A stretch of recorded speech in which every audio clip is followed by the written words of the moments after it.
All right, here is part 3, the final part of the story, Witiko. So, without further ado, let's continue, and then I'll have an announcement towards the end. Douglas came to his feet and backed away, his hand fumbling for the pistol tucked inside his waistband. The beast charge closing so swiftly, he knew he had no time to fire.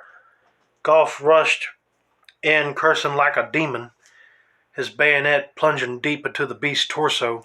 The unexpected impact knocked the creature off balance, the action tearing the musket from Golf's grasp and sending him tumbling to the ground. Granted those precious seconds, Douglas raised his pistol, aimed at the hell-spawn face, and squeezed the trigger.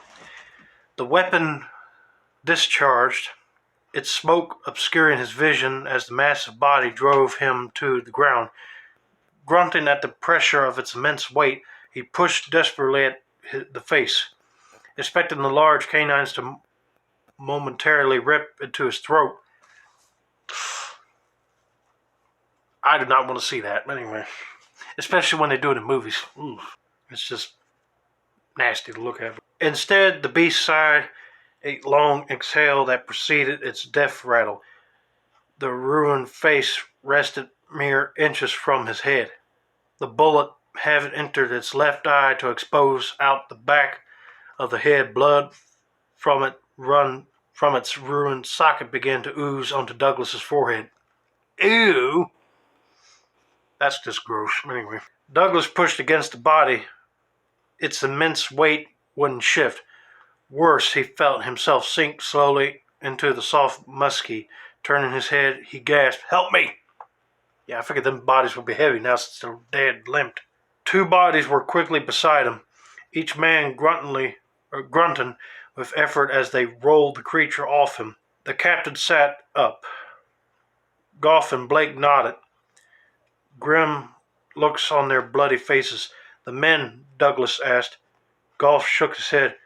"We're all that's left, sir." Blake spit on the dead Witiko, "But we killed them, every last one."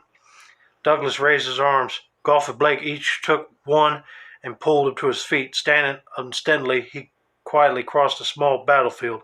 The bloody remains of his men brought a thick lump to his throat. "Gather the weapons and reload," he mumbled. 2 muskets each. "We will go to the beach, see if anyone survived." He waited as Goff and Blake rummaged among the weapons.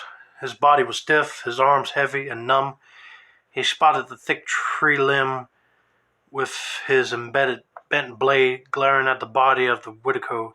He muttered, "Bugger cost me a good sword. Yeah, I bet. Next time get one that's made out of a better metal." A stronger metal. At the outpost, they found the partially devoured remains of the 2 guards Douglas had assigned to protect McNabb and the midshipmen. He identified them by their white trousers. A 3rd body lay with them. Another midshipman continued to the beach. They discovered a York boat gone, the other a smoldered, burnt husk. Douglas said, "Someone set this ablaze to warn us," Blake asked, as we strutted.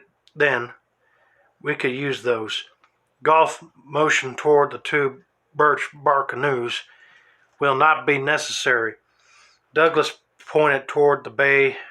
Bobbing in the rough waters was the missing York boat. 2 figures stood waving on its shallow deck before sitting down and taking up oars.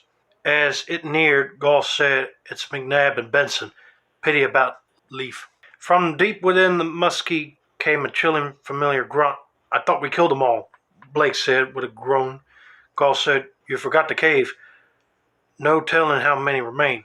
The boat was some 30 feet from shore. Blake stepped into the cold water, flashing an apologetic look at Douglas. Goff followed.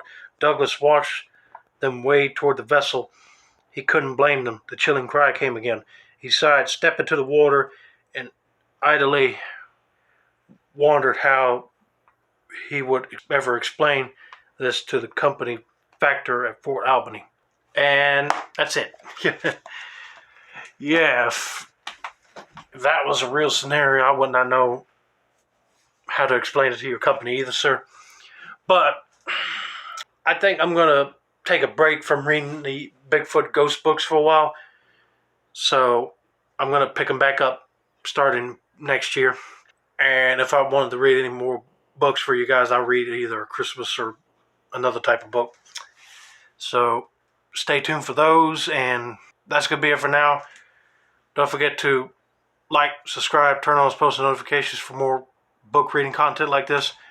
This has been another successful installment of the Tin Man's Corner channel. I'm your host, Jeffrey Tin Man Taylor. I say that's a wrap, and have a nice day, everybody.